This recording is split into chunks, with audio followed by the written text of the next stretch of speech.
ಅಯೋಧ್ಯೆ ರಾಮಮಂದಿರ ಉದ್ಘಾಟನೆಗೆ count down ಶುರುವಾಗಿರುವ ಹೊತ್ತಲ್ಲೇ 31 ವರ್ಷಗಳ ಹಿಂದಿನ ರಾಮ ಜನ್ಮಭೂಮಿ ಹೋರಾಟದ ಕೇಸ್ಗೆ ಮರುಜೀವ ಸಿಕ್ಕಿದೆ.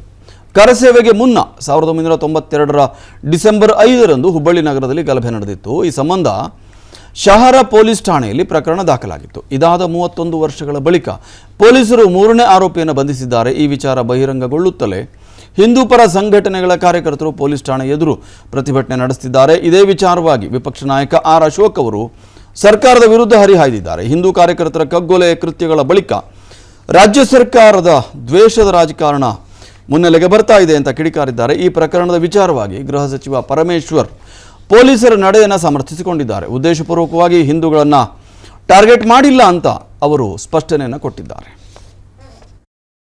ಅದರಿಂದ ಆಗಿರುತ್ತೋ ಸುಮಾರು 20-30 ವರ್ಷ ಆದ್ಮೇಲೆ ಆ ಕೇಸ್ಗಳೆಲ್ಲ ಓಪನ್ ಮಾಡಿ ರಾಮ ಮಂದಿರದ ಉದ್ಘಾಟನೆ ಕಾರ್ಯಕ್ರಮದಲ್ಲಿ ನೀವು ಪಾಲ್ಗೊಂಡಿದ್ಕೋಸ್ಕರ ಈ ಶಿಕ್ಷೆ ಅನ್ನೋ ರೀತಿ ಬಿಂಬಿತ ಆಗ್ತಾ ಇದೆ. ಆ ರೀತಿ ಹಿಂದೂ ಕಾರ್ಯಕರ್ತರು ಇನ್ನೊಂದು ಕಾರ್ಯಕರ್ತರು ಆತರ ಯಾರನ್ನು ಟಾರ್ಗೆಟ್ ಮಾಡಿ ನಾವು ಮಾಡೋದಕ್ಕೆ ಹೋಗೋದಿಲ್ಲ. ಕಾನೂನಿನ ಪ್ರಕಾರ ಏನ್ ಮಾಡಬೇಕು ಅದನ್ನ ಪೊಲೀಸ್ ಇಲಾಖೆ ಮಾಡುತ್ತೆ. ಆದ್ರೆ ಇದಕ್ಕೆ ಆ ಬಣ್ಣ ಕಟ್ಟೋದು ಸೂಕ್ತ ಅಲ್ಲ ಅಂತ ಹೇಳಿ ನಾನು ಹೇಳೋದಕ್ಕೆ ಬಯಸ್ತೇನೆ. ಈ ಪ್ರಕರಣ ಏನು ಅನ್ನೋದನ್ನ ನಾನು ಮತ್ತೊಮ್ಮೆ ಹೇಳಿಬಿಡ್ತೀನಿ, ಕೇಳ್ಕೊಳ್ಳಿ. 31 ವರ್ಷಗಳ ಹಿಂದೆ ನಡೆದಂತಹ ಪ್ರಕರಣ. ಆ ಆರೋಪಿಗೆ ಬಹುಶಃ ಮರೆತು ಹೋಗಿರ್ಲಿಕ್ಕೆ ಸಾಕು ಇದೇನು ಪ್ರಕರಣ ಅಂತ. ರಾಮ ಮಂದಿರ ಹೋರಾಟದ ಸಂದರ್ಭದಲ್ಲಿ ಹುಬ್ಬಳ್ಳಿಯಲ್ಲಿ ನಡೆದಂತಹ ಗಲಭೆ, ಕರಸೇವೆಗೂ ಮುನ್ನ 1992ರ ಡಿಸೆಂಬರ್ 6ರಂದು ವಿವಾದಿತ ಕಟ್ಟಡ ಧ್ವಂಸಗೊಂಡಂತಹ ದಿನ. ಅದಕ್ಕಿಂತಲೂ ಒಂದು ದಿನ ಮುಂಚೆ ಡಿಸೆಂಬರ್ 5 ಹುಬ್ಬಳ್ಳಿ ನಗರದಲ್ಲಿ ಗಲಭೆ ಆಗಿತ್ತು. ವ್ಯಾಪಾರಿ ಮಳಿಗೆಯೊಂದಕ್ಕೆ ಬೆಂಕಿ ಹಚ್ಚಿದ ಕೇಸ್ನಲ್ಲಿ ಪ್ರಕರಣದಲ್ಲಿ 9 ಜನರ ವಿರುದ್ಧ ಆಗ FIR ದಾಖಲಾಗಿತ್ತು. ಹುಬ್ಬಳ್ಳಿಯ ಶಹರ ಪೊಲೀಸ್ ಠಾಣೆಯಲ್ಲಿ ಈ ಪ್ರಕರಣ ದಾಖಲಾಗಿತ್ತು. ಪ್ರಕರಣದ 3ನೇ ಆರೋಪಿ A3 ಆರೋಪಿ ಶ್ರೀಕಾಂತ್ ಪೂಜಾರಿಯ ಬಂಧನ ಇವತ್ತಾಗಿದೆ. ಅಯೋಧ್ಯೆ ದೇಗುಲ ಉದ್ಘಾಟನೆ ಸಂದರ್ಭದಲ್ಲೇ ಈ ಪ್ರಕರಣ ನಡೆದಿರೋದು. ರಾಜ್ಯ ಸರ್ಕಾರ ಪೊಲೀಸರು ದ್ವೇಷದ ರಾಜಕಾರಣಕ್ಕೆ ಇಳಿದ್ರಾ ಅನ್ನುವ ಪ್ರಶ್ನೆಯನ್ನು ಹುಟ್ಟುಹಾಕಿದೆ. ಪ್ರಕರಣ ದಾಖಲಾದಾಗ ಆರೋಪಿತರಲ್ಲಿ 30-35 ವರ್ಷದವರಾಗಿದ್ದರು. ಈಗ 15-20 ವರ್ಷದ ಮಕ್ಕಳಿದ್ದಾರೆ ಅವರಿಗೆ. ಈಗ ಅವರನ್ನು ಬಂಧನಕ್ಕೆ ಒಳಪಡಿಸಲಾಗಿದೆ. ಈಗ ಎಲ್ಲ 9 ಆರೋಪಿಗಳಿಗೂ 65-70 ವರ್ಷಗಳು ಆಗಿದೆ. 3ನೇ ಆರೋಪಿ ಬಂಧನದ ಬಳಿಕ ಉಳಿದ 8 ಜನರಿಗೆ ಈಗ ತಲಾಶ್ ನಡೀತಾ ಇದೆ ಅಂತ. ಇದೊಂದು ವಿಶೇಷವಾದಂಥ ಘಟನೆ. ಈ ಘಟನೆಯು ಮನಸ್ಸಿನಲ್ಲಿ ಅಚ್ಚಳಿಯದೆ ಉಳಿಯಬಹುದು. ದೇಶದಲ್ಲಿ ಬಹುಶಃ ಇದು ಅಯೋಧ್ಯೆ ರಾಮನ ಜನ್ಮಸ್ಥಾನದಲ್ಲಿ ರಾಮನ ಮೂರ್ತಿಯ ಪ್ರತಿಷ್ಠಾಪನೆ ಹೇಗೆ ಮುಖ್ಯವೋ ನೆನಪಿಡ್ತಕ್ಕಂಥದ್ದು ಹುಬ್ಬಳ್ಳಿಯ ಆರೋಪಿಯೊಬ್ಬರನ್ನು 30 ವರ್ಷಗಳ ಬಳಿಕ ಬಂಧಿಸಿದ್ದು ಬಹುಶಃ ಅದೇ ತೆರನಾದಂಥ ಘಟನೆ ಆಗಬಹುದು. ನೋಡೋಣ. ಈ ಪ್ರಕರಣದಲ್ಲಿ A2 ಈಗ ಬಂಧಿತರು A3 A2 ಒಬ್ಬರು ನಮ್ಮ ಜೊತೆ ಈಗ ನೇರವಾಗಿ ರಾಜು ಧರ್ಮದಾಸ್ ಅಂತ, ಅವರು ಕರಸೇವಕರು ನಮ್ಮ ಜೊತೆ ನೇರವಾಗಿ ಸಂಪರ್ಕದಲ್ಲಿದ್ದಾರೆ. ಮಾತಾಡಿಸ್ತೀನಿ. ರಾಜು ಅವರೇ ನಮಸ್ಕಾರ. ನಮಸ್ಕಾರ ಸರ್.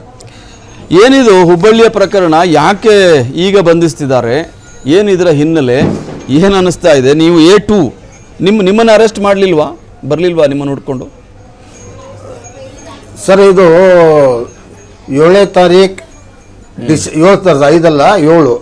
7 ತಾರೀಕು ಡಿಸೆಂಬರ್ ಒಂದು ದಿನ ನಂತರ ಅಯೋಧ್ಯೆ ಕರಸೇವೆ ನಡೆದ ಮಾರನೇ ದಿನ. ಹೌದು 7 ತಾರೀಕು. ಹೌದು ಸರ್. ಇದು ಹುಬ್ಬಳ್ಳಿಯಲ್ಲಿ ದೊಂಬಿ ಗಲಾಟೆ ಆಯ್ತು ಸರ್. ಏನ್ ಸರ್ ಗಲಾಟೆ ಆಯ್ತು. ಗಲಾಟೆ ನಾವೇನ್ರಿಪ್ಪ, ನಾವು ರಕ್ಷಣೆ ಮಾಡಿದ್ವಿ. ಏನ್ ಮಾಡಿದೀವಿ, ಬೆಂಕಿ ಹತ್ತಬಾರ್ದಂಗೆ ನೀರು ಹಾಕಿದೀವಿ. ಯಾರಿಗೂ ತೊಂದರೆ ಆಗ್ಬಾರ್ದು, ಜನಕ್ಕೆ ನಾವು ಉಳಿಸಿದೀವಿ. ಆ ಟೈಮ್ನಲ್ಲಿ ಎಲ್ಲಿ ಬೆಂಕಿ ಹಾಕ್ತಾ ಅಲ್ಲಿ ನೀರು ಹಾಕ್ತಾ ಆರಿಸ್ತಾ ಬಂದೀವಿ. ಆಮೇಲೆ ಸರ್ ನಮ್ಗೆ ಅವತ್ತು ಅರೆಸ್ಟ್ ಮಾಡಿಲ್ಲ ಸರ್. ನಮಗೆ ಅರೆಸ್ಟ್ನೂ ಇಲ್ಲ ಸರ್. ನಮ್ಗೆ 2017 ನಮ್ಗೆ ಪೊಲೀಸ್ ಸ್ಟೇಷನ್ ಫೋನ್ ಬಂದ್ ಸರ್.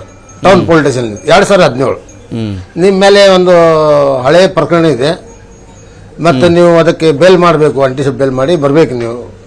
ನಾನು ನಿಮಗೆ 4 ದಿವಸ ಟೈಮ್ ಕೊಡ್ತೇವೆ ಅಂತ ಹೇಳಿದ್ದಾರೆ ಸರ್. ನಾನು ಆಯ್ತು ಸರ್, ನಾ ಇದು ಮಾಡ್ಕೊಂಡು ಬರ್ತೇನೆ ಸರ್ ಅಂತೇಳಿ ನಾನು ಒಂದು 4-5 ದಿವಸದಲ್ಲಿ ನಾನು ಅಂಟಿಸಿಪ್ಟಿ ಬೇಲ್ ತಗೊಂಡು ಸರ್ ಪೊಲೀಸ್ ಸ್ಟೇಷನ್ಗೆ ಹೋದೆ ಸರ್. ಪೊಲೀಸ್ ಸ್ಟೇಷನ್ಗೆ ಹೋದ್ಮೇಲೆ ಅಲ್ಲೆಲ್ಲ ಅದು ತಗೊಂಡು ನಮ್ದೆಲ್ಲ ರಿಜಿಸ್ಟರ್ ತಗೊಂಡು ನಮಗೆ ಅವಾಗ 2017 ಇದು ಮಾಡಿ ಬಿಟ್ರೆ ಸರ್. ಮತ್ತೆ ಯಾವಾಗ ಬಂದಿಲ್ಲ. ಮೊನ್ನೆ 19 ತಾರೀಕು ಸರ್ ಪೊಲೀಸ್ ಸ್ಟೇಷನ್ಲಿಂದ ಫೋನ್ ಬಂತು, ಇಲ್ಲ ಸಾಹೇಬರು ನಿಮ್ಗೆ ಎ ಸಿ ಪಿ ಸಾಹೇಬರು ಕರೀತಾ ಇದ್ದಾರೆ, ನೀವು ಬರಬೇಕು. ಆಯ್ತು ಸರ್ ನಾ ಬರ್ತೇನೆ ಅಂತೇಳಿ ನಾನು ಪೊಲೀಸ್ ಸ್ಟೇಷನ್ಗೆ ಹೋದೆ. ಅಲ್ಲಿ ಪಿ ಸಿ ಅವ್ರಿಗೆ ದಾಸಣ್ಣ ಅವ್ರಂತ ಇನ್ನೊಬ್ರು ಏನ್ರಿ ಅಂದ್ರೆ, ಇಲ್ಲ ಎ ಸಿ ಪಿ ಸಾಹೇಬರು ಕರೆದಾರ ಅಂದ್ರೆ ನಡ್ರಿ ಅಂತೇಳಿ ನಾನು ಹೋದೆ. ಅವರು ಎ ಸಿ ಪಿ ಸರ್ ಇಂದ ಇಲ್ಲ ನಿಮ್ಮದು ಒಂದು ಹಳೆ ಪ್ರಕರಣ. ನಾ ಅಂದೆ ನಮ್ಗೆ ಯಾವ ಇಲ್ಲ ಸರ್ ಪ್ರಕರಣ, ಯಾವ ಪ್ರಕರಣ ಇಲ್ಲ ಸರ್ ಯಾವ ಪ್ರಕರಣ ಇಲ್ಲ ಸರ್ ಇಲ್ಲ ಐತಿ ಸರ್. ಇದೇ ತರ ನನಗೆ 2017 ಬಂದಿತ್ತು. ಅವಾಗ ನಾನು ಆಂಟಿಸೆಪ್ಟಿಕ್ ಬೇಲ್ ಮಾಡಿ ಕೊಟ್ಟು ಹೋಗಿದ್ದೇನೆ ಸರ್. ನಾ ಇದ್ದೀನಿ ನನಗೆ ತೋರಿಸ್ ಅಂತೇಳಿ, ನನ್ನ ಕಡೆ ಈಗಿಲ್ಲ ಸರ್, ಮನೆಯಲ್ಲಿ ನೋಡ್ತೇನೆ ಸರ್, ನನಗೆ 2 ತಾಸು ಟೈಮ್ ಕೊಡ್ರಿ ಅಂದ್ರೆ ಅವರು ಟೈಮ್ ಏನು ಕೊಡಲಿಲ್ಲ. ನೀವು ಮನೆಯಲ್ಲಿ ಹೇಳೋ ಇಲ್ಲಿ ಅಲ್ಲೇ ಕೋರ್ಟಿಗೆ ಹೋಗು ಅಂತ ಹೇಳಿದ್ರೆ ನಮಗೆ ಕೋರ್ಟ್ ಕರ್ಕೊಂಡು ಹೋದ್ರೆ ಸರ್, ನಮ್ಮ ವಕೀಲರಿಗೆ ಫೋನ್ ಹಚ್ಚಿದೆ. 4 ಗಂಟೆ ಆಗಿತ್ತು ಸರ್. ವಕೀಲರಿಗೆ ಫೋನ್ ಹಚ್ಚಿದೆ, ಸರ್ ಹಿಂಗಾಗ್ತಾ ಇದೆ ಅಂದ್ರೆ ಪಾಪ ಅವ್ರ ತಾಯಿಯವ್ರಿಗೆ ಮೈಲಿ ಹುಷಾರಿಲ್ಲ, ಅವ್ರ 90 ಏಜ್, ಅವ್ರ ತಾಯಿಯವ್ರದ್ದು 90 ವಯಸ್ಸು. ಅವ್ರು ಪಾಪ ವಕೀಲರು ಬಂದ್ರೆ 4 ಗಂಟೆಗೆ ಕೋರ್ಟ್ಗೆ ಬಂದು ಅವರು ಧಾರವಾಡಕ್ಕೆ ಹೋಗಿ ಆಂಟಿಸೆಪ್ಟಿಕ್ ಬೇಲ್ ಆಗಿದ್ದು ಒಂದು ಆನ್ಲೈನ್ ಒಳಗೆ ತೆಗೆದಲ್ಲಿ ಜಡ್ಜ್ ಸಾಹೇಬರಿಗೆ ಇಟ್ಟರೆ ಇಲ್ಲಿ ಇನ್ನೊಂದು 5 ನಿಮಿಷ ನಾನು ಕಸ್ಟಡಿ ಕೊಡೋದು ಸರ್. ಅದು ಕೊಟ್ಟ ಮೇಲೆ ನಮಗೆ 1 ದಿವಸ ರಿಲೀಸ್ ಸಿಕ್ತು. ಆಮೇಲೆ ಅವರು ಜಡ್ಜ್ ಸಾಹೇಬರು ಪೊಲೀಸ್ ಸ್ಟೇಷನ್ ರಿಜಿಸ್ಟರ್ ಬುಕ್ ತರಿಸಿದ್ರು 19 ತಾರೀಕು ಸರ್. ತರಿಸಿದ ಮೇಲೆ ಅದ್ರೊಳಗೆ ನೋಡಿದ್ರೆ ನಾನು 2 ಇದು ಕೊಟ್ಟಿದ್ದೆ ಆಂಟಿಸೆಪ್ಟಿಕ್ ಬೇಲ್. ಆಗ ನೋಡಿ ನನಗೆ 20ನೇ ತಾರೀಕಿಗೆ 21 ತಾರೀಕಿಗೆ ಜಾಮೀನು ಕೊಟ್ಟು ಹೊರಗೆ ಬಿಟ್ಟಿದ್ದಾರೆ ಸರ್. ಸೊ ನಿಮಗೆ ಜಾಮೀನು ಆಯ್ತು, ನಾನು ನಾಳೆ ಹೋಗ್ಬೇಕು ಸರ್ ಮತ್ತೆ. ಓಕೆ, ಈ ಪ್ರಕರಣದಲ್ಲಿ A1 ಯಾರು? A1 ಅದು ನನಗೆ ಗೊತ್ತಿಲ್ಲ ಸರ್. A1 ಇನ್ನು ಇಬ್ಬರು ಪತ್ತೆ ಆಗಿದ್ದೀರಿ, ಇನ್ನು 6 ಜನ ಯಾರಿದ್ದಾರೆ? 6-7 ಜನ. ಅವ್ರು ಏನೋ ಒಬ್ಬರು 75-77 ವರ್ಷ ಸರ್. ಅಲ್ಲಿ ಅವರು ಕಲಬುರ್ಗಿ ಅಂತೇಳಿ, ರಾಮ್ ಕಲಬುರ್ಗಿ. ಮತ್ತ ಅದ್ರೊಳಗೊಂದು ಕೆಲವು ಮಂದಿ ಸತ್ತು ಹೋಗಿರ, ಕಾಟಿಗರ್ ಅಂತ ಒಂದಿಬ್ರು ಅವ್ರು ತೀರ್ಕೊಂಡಾರೆ. ಇವರು ಅಶೋಕ್ ಕಲಬುರ್ಗಿ ಅವರು ತೀರ್ಕೊಂಡಾರೆ. ಇನ್ನು ಈಗ ಏನ್ ಸರ್ ಈಗ ನೀವು ಎಷ್ಟು ಜನ ಇದ್ದೀರಿ? ಈಗ ಬದುಕಿದ್ದವ್ರು ಎಷ್ಟು ಈ ಪ್ರಕರಣದಲ್ಲಿ? ನಿಮ್ಗೆ ಎಷ್ಟು ವಯಸ್ಸು? ಈಗ ನನಗೆ 60 ಸರ್, 59 ಸರ್. ಇನ್ನೊಂದು 2 ತಿಂಗಳು 60 ಆಗ್ಬಿಡುತ್ತೆ. ಓಕೆ, ಸೊ ನಿಮಗೆ ಬೇಲ್ ಸಿಕ್ಕಿದೆ, ಈಗ ಅವರಿಗೆ ಬೇಲ್ ಸಿಗಬೇಕು, ಅರೆಸ್ಟ್ ಆಗಿದೆ ಇನ್ನೊಬ್ಬರು. ನನಗೆ ಬೇಲ್ ಅವಾಗ ಆಂಟಿಸೆಪ್ಟಿಕ್ ಬೇಲ್ ಅವಾಗ ಸಿಕ್ಕಿದ್ರೆ ಆ ಇದರಲ್ಲಿ ನಮಗೆ ಜಾಮೀನ್ ಮೇಲೆ ಬಿಟ್ಟಿದ್ದಾರೆ ಸರ್. ಜಾಮೀನ್ ತಗೊಂಡು ಬಿಟ್ಟಿದ್ದಾರೆ. ಶ್ರೀಕಾಂತ್ ಪೂಜಾರಿ ಅವರಿಗೆ ಮೇಲೆ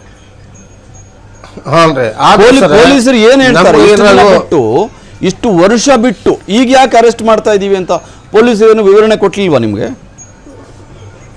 ಇಲ್ಲ ಸರ್, ಏನು ಕೊಟ್ಟಿಲ್ಲ ಸರ್. ಬರೀ ಹಳೆ ಕೇಸ್ ಐತಿ, ಇಷ್ಟ ಇದು ಮಾಡಿದ್ದಾರೆ. ಬಹುಶಃ ಅವರಿಗೂ ನೆನಪಾಗಿದೆ ಅಯೋಧ್ಯೆ ಪ್ರಕರಣ. ಅಯೋಧ್ಯೆಯಲ್ಲಿ ರಾಮನ ಪ್ರತಿಷ್ಠಾಪನೆ ಆಗಬೇಕಾದ್ರೆ ಅವರಿಗೆ ನೆನಪಾಗಿದೆ, ನಿಮ್ಮನ್ನೆಲ್ಲ ಹುಡ್ಕೊಂಡು ಬರ್ತಿದ್ದಾರೆ. ಮತ್ತು ನಿಮಗೂ 30 ವರ್ಷದ ಹಿಂದೆ ನೀವು ಕೂಡ ಆಗಿನ ಹೋರಾಟದ ದಿನಗಳನ್ನು ನೆನಪಿಸ್ತಿದ್ದಾರೆ. ನೀವು ಅವರಿಗೆ ಥ್ಯಾಂಕ್ಫುಲ್ ಆಗಿರಿ, ಪೊಲೀಸರಿಗೆ ಅಭಿನಂದನೆ ಹೇಳಿ, ಧನ್ಯವಾದ ಹೇಳಿ ಪೊಲೀಸರಿಗೆ. ಓಕೆ ಸರ್, ಹೇಳ್ತೇನೆ ಸರ್. ಆಯ್ತು ನೋಡ್ರಿ ಸರ್, ಇಂಥವು ಆಗ್ಬೇಡ ಸರ್. ಎಲ್ಲ ಜನ ಮಾಡ್ತಾರೆ. ರಾಮ ಮಂದಿರ ಒಂದು ತಮಾಷೆ, ಇದು ಹಾಸ್ಯಾಸ್ಪದ ಖುಷಿ. ಧನ್ಯವಾದ ರಾಜು ಧರ್ಮದಾಸ್ ಅವರೇ ನಮ್ಮ ಜೊತೆ ಮಾತಾಡಿದ್ದಕ್ಕೆ. ಇದು ಹಾಸ್ಯಾಸ್ಪದ ಘಟನೆ ಅಂತ ಹೇಳ್ತೀವಲ್ಲ, ಪ್ರಕರಣ ಅಂತ ಒಂದು ಜ್ವಲಂತ ನಿದರ್ಶನ 30 ವರ್ಷಗಳ ನಂತರ. ಹಾಗಾದ್ರೆ ಇನ್ನು ಯಾರ್ಯಾರು ಮೇಲೆ ಏನೇನು ಕೇಸು? ಅಲ್ಲ ಸರ್, ಇವರು ಆರೋಪಿಗಳನ್ನು ಹುಡುಕಕ್ಕೆ 31 ವರ್ಷ ಆದ್ರೆ ಸಾಕ್ಷಿ ಎಲ್ಲಿಂದ ತರ್ತಾರೆ ಅಂತ 31 ವರ್ಷ ಆದ್ಮೇಲೆ ಅವ್ರ ಕೆಲಸ ಅವರು ಅಷ್ಟೇ ಮಾಡೋದು. ಅವ್ರು ಈಗ ಬಹುಶಃ ಬೇರೆ ಯಾವುದೋ ಪ್ರಕರಣ ಸಿಕ್ಕಿಲ್ಲ ಅವರಿಗೆ, ಕೆಲಸ ಬೇಕಿತ್ತು, ಇವ್ರನ್ನ ಹುಡ್ಕೊಂಡು ಹೋಗಿದ್ದಾರೆ ಅಂತ. ಅವರು ಆಂಟಿಸಿಪೇಟರಿ ಬೇಲನ್ನ ತಗೊಂಡು ಪ್ರೊಡ್ಯೂಸ್ ಮಾಡಿದ್ದು ಗೊತ್ತಿಲ್ಲ. ಆನಂತರದ ಆ ಪ್ರಕರಣದ ಅದರ ಪ್ರೋಗ್ರೆಸ್ ಆಗಿಲ್ಲ ಅದರಲ್ಲಿ. ಸರ್, ಈಗ ಏಕಾಏಕಿ ನೆನಪಾಗ್ಬಿಟ್ಟಿದೆ. ಗೊತ್ತಿಲ್ಲ ಇದರ ಹಿಂದೆ ರಾಜಕೀಯ ಕುಮ್ಮಕ್ಕಿದೆಯೋ ಅಥವಾ ಪೊಲೀಸರ ವೈಫಲ್ಯ ಇದೆಯೋ, ಪೊಲೀಸರ ಹೊಣೆಗೇಡಿತನ ಇದೆಯೋ, ಏನಿದೆಯೋ ಗೊತ್ತಾಗ್ತಾ ಇಲ್ಲ. ಪರಮೇಶ್ವರು ಹೇಳ್ತಿದ್ದಾರೆ ಇದು ಪೊಲೀಸರು ಅವರ ಕ್ರಮವನ್ನು ತೆಗೆದುಕೊಳ್ತಾರೆ ಅಂತ. ಅವರು ಯಾವ ಕ್ರಮವನ್ನು ಯಾವಾಗ ಯಾಕೆ ತೆಗೆದುಕೊಳ್ತಾರೆ ಅಂತ ಪರಮೇಶ್ವರ್ ಅವರೇ ಸ್ವಲ್ಪ ಅದನ್ನು ವಿಚಾರಿಸಿದರೆ ಒಳ್ಳೆಯದು. ಅನುಕ್ಷಣದ ಸುದ್ದಿಗಳಿಗಾಗಿ ವಿಸ್ತಾರ ನ್ಯೂಸ್ ಯೂಟ್ಯೂಬ್ ಚಾನೆಲ್ ಸಬ್ಸ್ಕ್ರೈಬ್ ಮಾಡಿ. ಹೊಸ ಸುದ್ದಿಗಳ ನೋಟಿಫಿಕೇಶನ್ಗಾಗಿ ಬೆಲ್ ಐಕಾನ್ ಕ್ಲಿಕ್ ಮಾಡಿ. ಲೇಟೆಸ್ಟ್ ಅಪ್ಡೇಟ್ಸ್ಗಾಗಿ www.vistaranews.com ವೆಬ್ಸೈಟ್ಗೆ ವಿಸಿಟ್ ಮಾಡಿ. ಅಂಗೈಯಲ್ಲೇ ಜಗತ್ತಿನ ಸುದ್ದಿ ತಿಳಿಯಲು ವಿಸ್ತಾರ ನ್ಯೂಸ್ ಕನ್ನಡ ಆಪ್ ಡೌನ್ಲೋಡ್ ಮಾಡಿ.